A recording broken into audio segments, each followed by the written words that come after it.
Hi and welcome to another edition of winemastery.co.uk, episode 6, part 2. So if you haven't seen part 2, it should just be on one of the videos to the left of the screen, or right as you're looking at the computer. But here we are talking about red wines, and we're looking at Cabernet Sauvignons today. Yep. And so we've done the first, let's try the second. Yeah, we're moving on to our second Cabernet Sauvignon of the evening. Now, this By the way, one... I think these half bottles are a great idea, because my wife doesn't like red wine, and I always feel guilty about, I never actually especially if I'm driving, never get the opportunity to drink a full bottle, and it seems such a waste, which stops me opening the bottle, because I think I'm not going to drink it all tonight, I won't open it, whereas half a bottle is like spot on. Well, they are very handy travel wine. They got travel wine as well. But no, they are good, but not many people do stock them. We do, of course, but yeah, they are handy little things.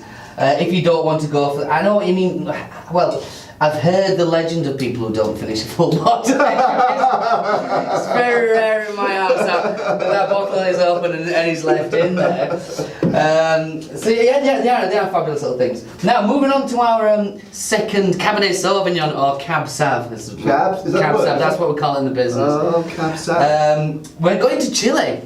Yeah, are we? We are. We're going to chill it. No, we're not going to Chile. This is from Chile. Okay. And I'm quite excited about this one because I know Chile do make, I've bigged them up a lot before, I know they make fantastic wines. Those are fantastic wines, they do excel at Cabernet Sauvignon, or what I found is they excel at Cabernet Sauvignon, and also it's a very good price, again, Chilean value. Always talking in my language.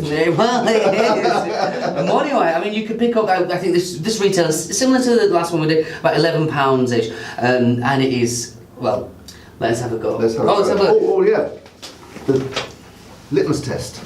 Yeah, you see, that's a bit deeper than the first one we had. This is more, I would describe that more moving on to a kind of garnet colour with like hints, purple, nice and purple, deep purple garnet. Yeah. I would go with on that one. So like I expect big things from this. Now I'm hoping you're gonna like this one as well. Sure I will. Right. Oh, definitely more. Yeah, definitely more there. A lot more there. It smells. It's the same. They're the same grape. It smells completely different. Yeah, this a bit. I mean, obviously as well. There's quality of grapes, and the winemaker. So much goes into making a wine, of course. See that one for me now. This is introducing, although it's quite a dark colour, that has for me a strawberry. There's a strawberry smell there, along with blackcurrant, which you can describe then as.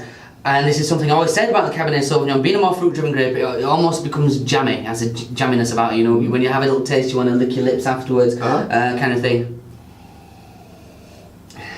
And for me, that also introduces, which again is fairly unusual for a Cabernet Sauvignon, I wouldn't expect, a hint of kind of licorice, licoricey. Licorice? Ooh.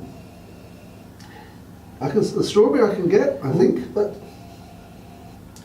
And I know what you mean by that. Yeah, I can relate to the jammy, but licorice I can't. No, well, don't worry. Yeah, I think the licorice is on like the last.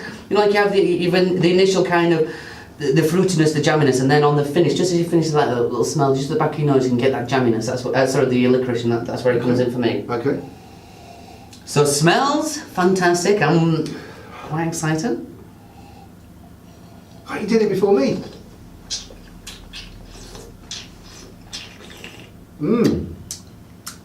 See?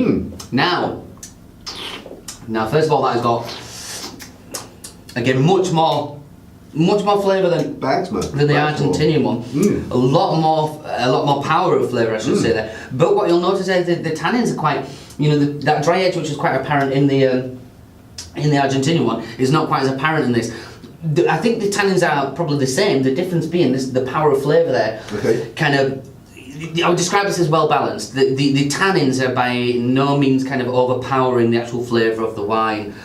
Like really comes through very, very well. And then now the flavour in there. Like when we had our first red, we weren't getting the flavour. What we got on the nose, we didn't particularly get in the flavour. But with this one, the strawberry is definitely very apparent in there. And something I didn't get on the nose really, but I get on the palate there is vanilla. I'm getting the vanilla. Okay. And again, on that finish, that hint of licorice is there for me. Interesting. The having taken that mouthful of it was really beautiful. Now I'm trying to smell it. It doesn't smell as strong. I presume that's because it's the. Yeah, I think it's just their senses, isn't it? Yeah. Ooh, but yeah. See, this is kind of more stereotypical of a Cabernet Sauvignon, and this is something that, like, I would definitely recommend you start on, because that, for me, does sit in the middle. Got equal amounts of power, but not as much in the way of tannin, so it would be a good starter for anybody who's looking at a red wine.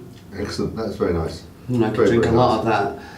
Yeah. I probably will drink a lot. even the length of flavour there as well. Yeah, you know, that's the kind of thing which you simply did not get. And as it does stay there as well, a little bit more kind of you get more towards the finish, and just tapering off, and more kind of raspberry, and that jamminess that kind of getting off, because it is packed full of fruit.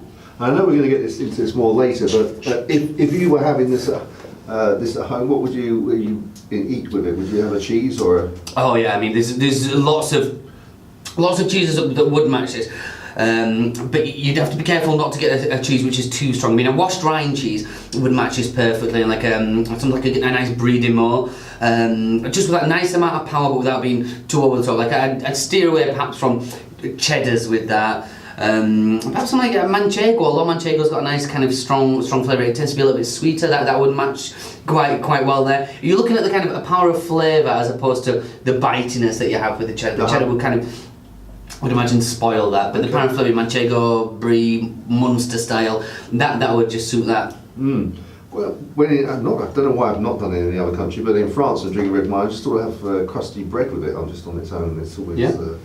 Well, you can do that. It's whatever you fancy, and that's the great thing about wine, cheese, and food. It's the pairing is very personal, and it's like a nice hobby, and nice hobby. You going and finding what matches for you, because I mean, I must have mentioned in an earlier video, there are no real hard, fast rules to it. It's very subjective, and it's whatever you like.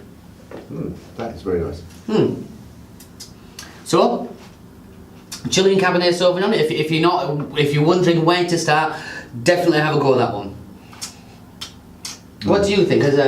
What do you drink? As a wine dummy? I didn't want to say that. But now you've said it. Go on. What do you think? Would you? I would. Yeah, definitely. Out of the two, if there were two sort of bottles going around the table, and someone asked me I wanted to refill which one, definitely this would be the one for me. Yeah, absolutely. Good. Yeah.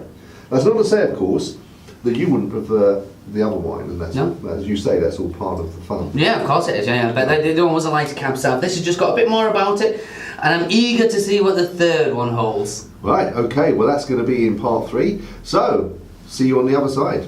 Chin chin. Chin chin. That was very nice. It was, wasn't it? Yes.